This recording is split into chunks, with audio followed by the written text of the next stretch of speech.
Hello दोस्तों, कैसे हो आप सब लोग। आशा करते बहुत ज़्यादा सही होंगे, अच्छे होंगे। आज हम क्वेश्चन नंबर 11 साइन 18 डिग्री का मान हमें ज्ञात करने वाले हैं। तो यहाँ पास थीटा इक्वल 18 डिग्री दिया है, तो हम 5 थीटा ले लेते हैं तो 90 हो जाता है। 5 थीटा को हम लोग 3 थीटा प्लस 2 थीटा लिख सकते हैं, इसलिए इसको 3 थीटा को इस साइड कर देंगे अगले स्टेप में 75। तो यहाँ पास क्या बच जाएगा, 2 थीटा इक्वल 90 माइनस 3 थीटा। अब इस दोनों में हम लोग करा देते हैं साइन का गुणा, तो कुछ ऐसा आ जाएगा sine 2 theta equal sine 90 minus 3 theta हो जाएगा।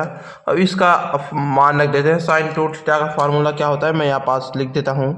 साइन 2 थीटा इक्वल होता है 2 साइन थीटा कॉस थीटा।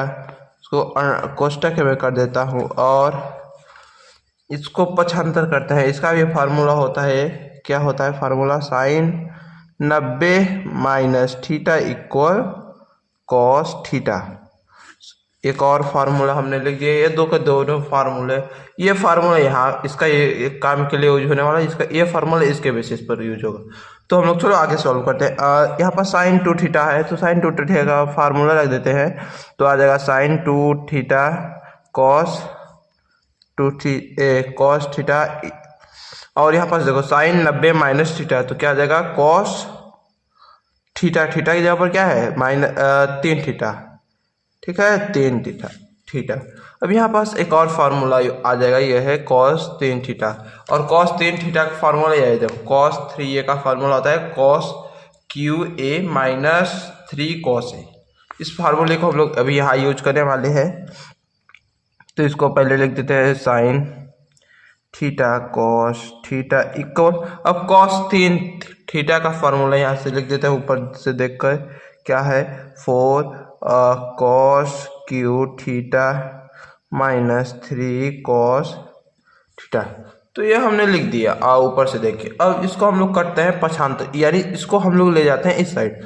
तो क्या हो जाता है 2 साइन थीटा कॉस थीटा, ये प्लस में इस साइड आएगा माइनस में, -4 कॉस क्यू थीटा। और ये माइनस में इस साइड आएगा प्लस में, प्लस सॉरी 4 नहीं रहेगा 3 आ जाएगा cos theta equal 0।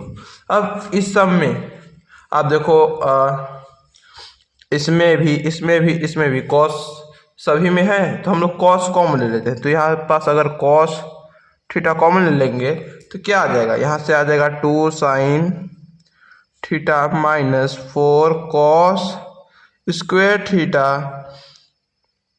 Plus 3 equal 0। और यहाँ पास हम लोगों ने सभी में से कॉस थीटा कॉमन ले लिया, तो अपने पास ये बच गया।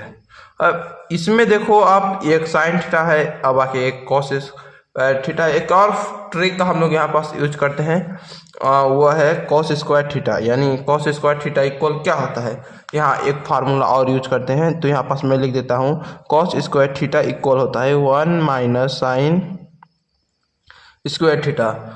ये फार्मूला हम लोग इसके जगह पर रखने वाले हैं, इस फार्मूले को हम लोग इस जगह पर रखने वाले हैं। अब ये फार्मूला मैंने तो मेरे से बन गया, और इसका एक सरलतम रूप होता है, वो क्या है sine square theta plus cos square theta equal 1।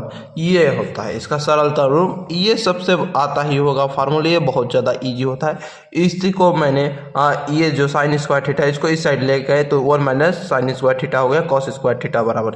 तो ये कुछ आ जाएगा, अगर साइन को मैंने इस साइड 75 कर दिया, तो यानी कुछ अगर इसको साइन को इस साइड 75 करेंगे तो ये कुछ इस तरह का फार्मूला बन जाएगा। और इस कॉस स्क्वायर थीटा की जगह पर हम लोग ये मान रख देंगे। तो अब इसको आगे सॉल्व करते हैं। तो क्या आता है यहाँ पास 2 साइन थीटा माइनस 4। अब कॉस स्क्वायर थीटा की जगह पर इसका मान रख देंगे, तो क्या है 1 minus sine square theta plus 3, ठीक है। और इसको मान लो 0 है इक्वल में। अब 4 का इसके अंदर गुणा करा देते हैं, तो 2 साइन थीटा, ठीक है। अब 4 का इसके अंदर गुणा करा देंगे, अब माइनस में है तो माइनस के साथ डायरेक्ट करा देते हैं, तो इससे होगा 1 से तो -4 आ जाएगा। अब -4 का गुणा इससे होगा तो प्लस में 4 साइन स्क्वायर थीटा +3।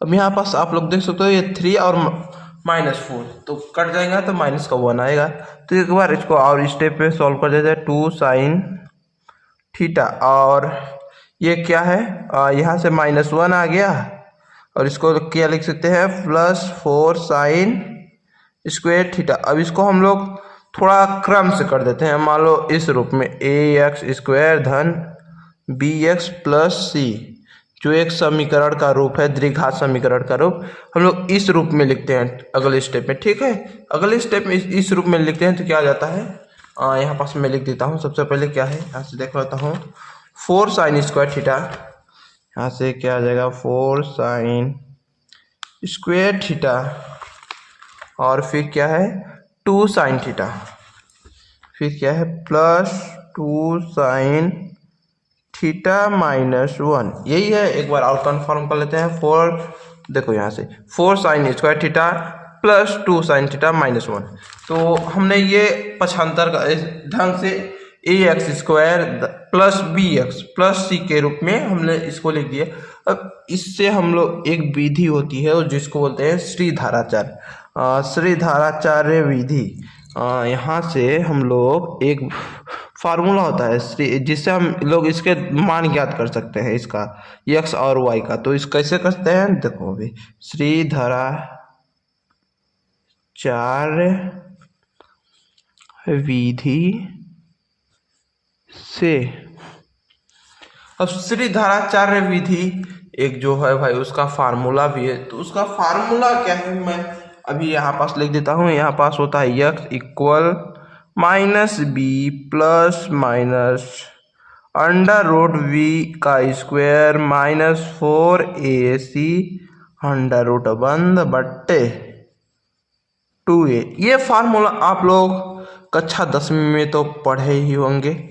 तो इस फार्मूला का यहाँ पास हम लोग करने वाले हैं यूज, और यहाँ पास मैं आपको कंपेयर कर देता हूँ। ठीक है, ये देखो a क्या है, a = 4, b = 2 और c = -1। अब ABCD का मान अब इसमें रख देंगे, a से ABC का मान इसमें रख देंगे। तो चलो रखते हैं और देखते हैं क्या आता है।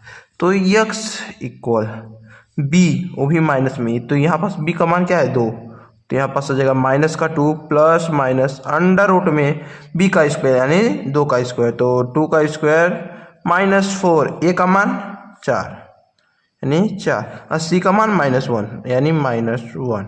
ये कुछ ऐसा हो जाएगा बट्टा में 2। चलो ठीक है, a का मान क्या है 4 है, हम लोग ये लिख दिए, मान अभी सिंपल सा रख दिए हैं। अब इसको नेक्स्ट स्टेप में और सॉल्व करते हैं। यहाँ से x = -2 + इसका वर्ग कर देंगे, 2 का वर्ग 4 हो जाता है। और ये देखो इसका अगर ये माइनस में ये माइनस अगर गुणा होता है तो हो जाता है प्लस, यानी 4 चौका 16, ये कुछ हो जाएगा ऐसा बट्टे में, ये इससे गुणा होगा 4 दूना 8। अब x = -2 + अगर इसको हम जोड़ देते तो 16 4 हो जाता है 20 बट्टे में 8। x = -2 + और 20 को हम लोग क्या लिख सकते हैं, 20 को हम लोग कुछ एडिट करके लिख सकते हैं, वो भी कैसे, चलो इसको हम लोग गुणनखंड करके मैं बता देता हूँ। यहाँ से 20 का गुणनखंड करेंगे, 2 से काटेंगे तो 10 आ जाएगा, फिर 2 से काटेंगे 5 आ जाएगा, फिर 5 से काटेंगे 1 का जोड़ा बन गया, यानी 2√5 लिख सकते हैं हम लोग 20 को। तो यहाँ पास हम लोग क्या लिख देते हैं 2√5 बट्टा में 8। अभी यहाँ पास आप लोग देखो इसमें भी 2 है, इसमें भी 2 है, दोनों में 2 है तो 2 कॉमन ले लेते हैं। तो यहाँ से x = आ जाएगा 2 -2 नहीं 2 कॉमन लेते हैं, तो यहाँ पास आ जाता है -1 +-5/8। 8 इससे काट देते हैं तो क्या आ जाएगा x = -1 + √5/4। अब यहाँ पास हम लोग एक बार प्लस लेंगे, एक बार माइनस लेंगे, जैसा कि कक्षा 10वीं में आप लोग लेते होंगे। तो एक बार यहाँ से हम लोग लेते हैं, ठीक है। यहाँ से हम लोग एक बार प्लस लेते हैं, एक बार माइनस लेते हैं। तो प्लस लेते हैं तो क्या आ जाता है, -1 प्लस √5/4। यहीं से माइनस लेते हैं तो क्या आ जाएगा, -1 माइनस √5/4। तो ये अपना आंसर आ चुका है। इस यदि प्लस लेंगे तो कुछ ऐसा हो जाएगा, इसको हम लोग पक्षांतर कर दें तो कुछ ऐसा आता है, √5 - 1/4। ये आ गया अपना आंसर, ठीक है।